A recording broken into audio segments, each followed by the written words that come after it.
next speakers, it's actually going to be an interview.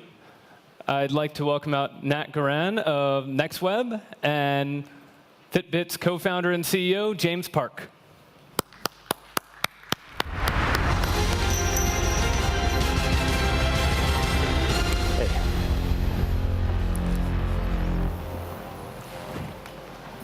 All right. How's everyone doing?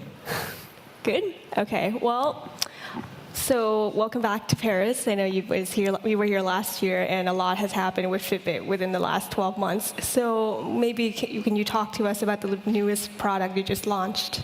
Yeah, so we just announced the product called the Fitbit Force, which is available in the US. And it's our first watch product. It gives you the time, it tells you things like your steps, distance, calories, and it adds a few more smartwatch features as well. So for instance, caller ID and notifications. And now it's only available in the US. When is it coming to the European market? It's coming to the European market early next year. So if you go through the slides, this is the Fitbit Force. Comes in 2 colors. And there's a few different screens: steps, distance, calories, how many active minutes. It tracks your sleep quality, and again, some smartwatch features. Cool. So Fitbit has been around for a long time. It's been around since 2007. It's one of the pioneers of the connected health device industry. Basically, as you expand from the Zip to the One to the Flex and now the Force, what can you tell us about the data you've collected from the users that you've had over the years? So we have one of the largest databases of personal biometric information in the world, and it gives us a lot of insights. So for instance, we know that after 12 weeks of using a Fitbit device, people are typically 30 to 40% more active. And we also find that being social helps a lot as well. So up to a certain number of friends, every friend that you add increases your activity level by about 750 steps. So there's a lot of peer pressure that really works. I know that you can share your information with Facebook, and Fitbit also has its own app where you can add Fitbit friends and compare your data. Do you find that more people are more interactive via Facebook or via the dedicated Fitbit app for just Fitbit users? I think right now people are much more interested in seeing how their information helps themselves personally, and also sharing it with close friends and family. There's definitely a hardcore group of people that are tweeting and sharing stuff on Facebook, but a lot of the sharing is more about accomplishments. Such as badges, they just climbed 50 floors, or they walked 20,000 steps. So if there's remarkable achievements that they do, they're willing to share that out. But most of the sharing just happens within a close friends and family circle. So it's more like a personal achievement. It's more of a personal achievement, and there's a small group of people that you want to share it with. Cool. So having just raised $43 million in your latest round of funding over the summer, what do you plan to do with your next iteration of the Fitbits? So a lot of that capital, we just raised that earlier this year from Qualcomm, SAP, and SoftBank. A lot of that is going to go for hiring new people. We're about 220 people, mostly in San Francisco right now, and also to fuel a lot of international growth. So when we started the company and launched our first product, we started the company in 2007. We started shipping our product in 2009. At the time, we were selling our product only online at our website. And right now, we're sold in over 30,000 stores in 27 countries. And that takes a lot of capital to execute. So we plan on expanding to more countries in Europe next year, and also in Asia as well. Can you tell us a little more about your target audience? Do you find that the people who use Fitbit are the type of people who are already fit and just want to keep track of promoting their health, versus people who are overweight or just need to get back in shape? When we started the company, a lot of the sophisticated fitness devices out there were really only for runners. So for instance, GPS watches by Garmin, heart rate watches by Polar, et cetera. So really the the genesis of Fitbit was, how do we take a lot of this sophisticated technology and put it in a form factor that was suitable for just normal everyday people who were looking for tools to get more fit. So really our core audience right now are people 20 to 50 years old who are typically they begin their journey with Fitbit slightly overweight. Okay, now as people become more obsessed with apps in their smartphones and can't go anywhere without it, our smartphones basically almost have the same capability as a Fitbit can. It has an accelerometer, it has a GPS. Why would someone need a different, separate device as opposed to just using their smartphone? Yeah, that's a question that we get asked all the time from the press, from investors, et cetera. And it's kind of funny because I remember getting asked that question in 2007 when we tried to raise our first round of capital. We had investors ask us, well, what about smartphones? And 7 years later, we still get the same question, and our answer has never changed. One is, yes, smartphones will get more and more sensors. As a company, we've anticipated that from the very beginning. But we have to be very careful about what things make sense in a wearable device versus what things make sense in a smartphone. So wearable devices are great because not everyone is going to carry a smartphone with them all the time, especially women. And most everybody, when they go home, they're going to put their smartphone on their coffee table, on their desk, et cetera. And you're not going to wear a smartphone while you sleep. So the wearability aspect is very, very huge. And the second aspect is it's, for any company that wants to be a leader in the space, you have to be doing advanced research in sensors and moving beyond what's going to be in the smartphone. So for instance, everyone in this category started off with accelerometers. Then we added an altimeter. In the coming years, we'll be adding more and more advanced sensors that detect more things. So it's, when people view this category, they think, oh, Fitbit, the products that you have today, not realizing that in any company, there's always advanced research going on in the next generation of sensors. Okay, and now Fitbit, of course, is a physical device. What are the challenges of selling a physical device as opposed to an app where, apps are very disposable, they're not very expensive. If someone buys it and don't like it, they can abandon it, as opposed to a Fitbit, which is a huge investment because some can go upwards of $100. So, when we started the company, it's much more difficult to start a hardware company. It's much more capital intensive. Whereas an app, it could just be you and your co-founder slaving away in your apartment, for a few weeks or a few months, and then launching something on the App Store. With hardware, it takes a long time, a lot of capital. So it took us about $2.8 million in capital to launch our first product, which for some people seems like a lot, but in the hardware realm, it's actually kind of little, and it doesn't allow a lot of room for mistakes, which happens a lot, and mistakes can be very expensive in the hardware world. So in hindsight, I would have loved to have raised even more capital. I think $2.8 million was just barely enough to get us to the finish line, and we had a lot of sleepless nights, and we had to make a lot of decisions that we were kind of lucky on in the very beginning. But in hardware, it's very difficult to get distribution. You can set up a website, sell things, you can do things on Kickstarter, but to really achieve mass market success, you need the support of retailers who invested in marketing the product with you. Now, you went from the low millions to 43 million. So I think we have a lot of entrepreneurs with us here today. I think everyone wants to know, how do you get funding like that? In total, we've raised about $66.5 million in funding over 7 years. And, it's been very, very difficult every funding round. And you just have to show a lot of tangible progress in terms of new products, distribution, consumer awareness, brand awareness. So it's just a very long journey. Now, you mentioned you had a co-founder. Since Fitbit is a physical device, but it also has a virtual component in the Fitbit app, but also the web interface where people can keep track of their past activities. How important is it for an entrepreneur to have co-founders to give a perspective and input? So I think ideally you want to have a co-founder that complements your skills.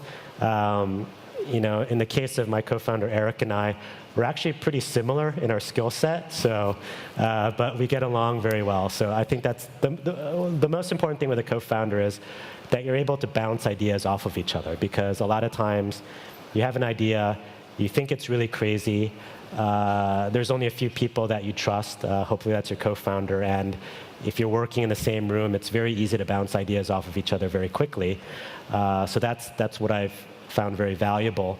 And especially in hardware, there's a lot of times where things aren't going so well. So you need somebody to give you that little morale boost. Now, moving on into the Quantified Self movement, so we've discussed this a lot during LeWeb this year, and it's definitely a hot new trend that everyone's obsessed with. Why do you think people are so interested in self-data? I think it's a natural human tendency. If you look back when Weight Watchers started, Weight Watchers is really an analog version of self-quantification. You're logging your nutrition, you come into a meeting every week, review your progress. In the case of Weight Watchers, there's actually humans who give you that motivation. So what we did at Fitbit was just realize, we're not really changing human behavior in terms of logging things. People have always done that, whether it's their nutrition, whether it's their diary, et cetera. What we're doing with digital tools is just making that much easier. Doing that transparently, ambiently in the background, and then offering analytical tools on top that automate the whole process of giving advice and giving motivation to people. So we're just really automating what was happening before. Now, as more wearable computing devices hit the market, like the Google Glass and the Galaxy Gear, and the Force even has smartphone integration where you can be alert of incoming calls, and it's just in a way transforming into a smartwatch. How is Fitbit competing and trying to stay on top of competitors, even if they're not just about fitness? Yeah, so there's a few things. One is I think smartwatches are great and they're going to have their function, but for wearables, we really think that there's no one size fits all. There's devices that serve different needs and different purposes. Google Glass is very different than a smartwatch. That's very different from a Fitbit wearable. And we try to cater to a lot of different use cases and different ways to wear devices. So if you want to wear something in your pocket, we have products for that. If you want to wear something on your bra, something on your wrist, something minimalist on your wrist versus something large. If you want something that's more affordable versus something more expensive, we have devices that pretty much fit a lot of different price points and different needs. And I think that's helped us really keep a leadership position in the category. Now, as the Quantified Self movement becomes more popular and people are getting more data about themselves, I think there's also a risk associated with how much data people are being given about themselves. For example, last week, 23andMe, the genetic testing company, was forced by the FDA to halt providing users health-related information about their DNA. So as a company that also provides health-related statistics to its users, what is your company responsibility in making sure that your users are interpreting your data appropriately? So I think government agencies have a very useful role to play in this whole category. For us, we're pretty careful with the way we collect data, share data, and interpret data for people. So where we try to utilize our data to its effectiveness is really to motivate people. So we give them the tools to understand the data. We don't necessarily interpret it for them, but it's really a motivational tool for them to say, hey, look, I'm at 70% of where I need to be. Let me walk that additional 15 minutes after lunch, or let me do that extra run during the week. Let me motivate my friends and family, let them motivate me. So it's really more of a motivational tool for people. Well, for example, let's say I just flew in from New York and I'm behind about 6 hours. And last night I tossed and turned, couldn't go to sleep, and Fitbit says I'm at a 60% optimum sleep level. Who's to say someone's not going to take this to your doctor and ask for a sleeping pill prescription, and just really making sure that customers are careful with the data they're given. Yeah, so I think all this data has to be used in conjunction with a doctor if there's going to be a medical purpose for it. So we do have a lot of users, particularly with their sleep data, where they view their data, they see that Fitbit's telling them that they wake up 50 times a night and they don't realize it. They'll take their data to a doctor, and their doctor will take the next step. They'll send them to a sleep lab, which will usually confirm the results. And then the doctor, seeing all this data, then makes a human decision to prescribe them maybe a CPAP machine. They'll use a CPAP machine, track their Fitbit results, and see that there's an improvement. So I think a lot of this data just requires a lot of good human judgment before taking any action. Now, you mentioned government regulations. As more health products, apps, devices come, I think more global world health organizations are going to try to provide guidelines for what's actually considered a medical device. Is this making people in your industry, does it make it harder for you to develop products, or does it actually help you because there's guidelines? I think guidelines are better, just because it removes a lot of uncertainty in terms of product development. I think the devil is always in the details. Just because there's guidelines doesn't necessarily mean that it's actually more clear. Sometimes you read the guidelines and it raises even more questions. So it's always an ongoing dialogue with agencies and governments to find the right balance. Right. So this being the theme of the next 10 years, let's talk a little bit about the future of wearables. One of the new addition to the wearable hardware trends is, of course, tracking apps, Moves being one of the prime example of an app that tracks your daily activity, where you're going based on what the GPS thinks Foursquare says you're going, and your method of commute. With Fitbit, becoming smarter and integrated with better sensors every day, is life logging something that Fitbit would be looking at potentially in the future to expand and become more than just a wellness company? I think a lot of our success has been that we've been very focused on a mission of health and fitness and motivating people to live healthier lives. So I don't really see ourselves moving into adjacent categories, although it might seem tempting. We have a mission. We really understand what our users need. And if we do develop new products and services, it's going to be more about how do we gather more useful health data for people and make sense of that for them as well. Right. Okay. And another trend that I think is really intense in the computing era is the trend of body hacking. There's people who are, taking fitness tracking to a whole new level. I've seen people implanting RFID chips under their skin, or using brainwave headbands to stimulate their brains and to retrain them to boost alertness and memory and things like that. Where do you see wearable computing in the next 10 years? Is it going to turn us into cyborgs, or is this going to stay a physical product that we just carry around? So I think there's definitely a clear dividing line between non-invasive devices and implantable devices. And I think for people to choose to wear an implantable device, I feel there has to be almost a 10x improvement in capability or benefit that you get. So, for instance, an implantable device like a cardiac defibrillator or pacemaker, it's clear sense, there's a clear need, clear benefit. Same thing with cochlear implants. The ability to hear where you couldn't hear before is a tremendous benefit to implanting something. If it's just more of a casual use case, I don't really see consumers wanting to do something like that. But do you think that cybernetics is something that we should keep our eyes on as companies become more invested in just making wearable computing more invisible and more seamless and just integrated into your everyday life? Yeah, I think making things more seamless is definitely a goal. I'm not sure that implanting things or embedding things is maybe the right approach. I think there's better passive ways to do that. Okay, now one last question before we wrap things up. Where do you see Fitbit in 10 years? I'd like to be at the point where, maybe we're beyond wearables and there's a lot of passive technologies that give you the data that you need without having to wear things. Also, there's going to be a huge explosion of data from all of these devices.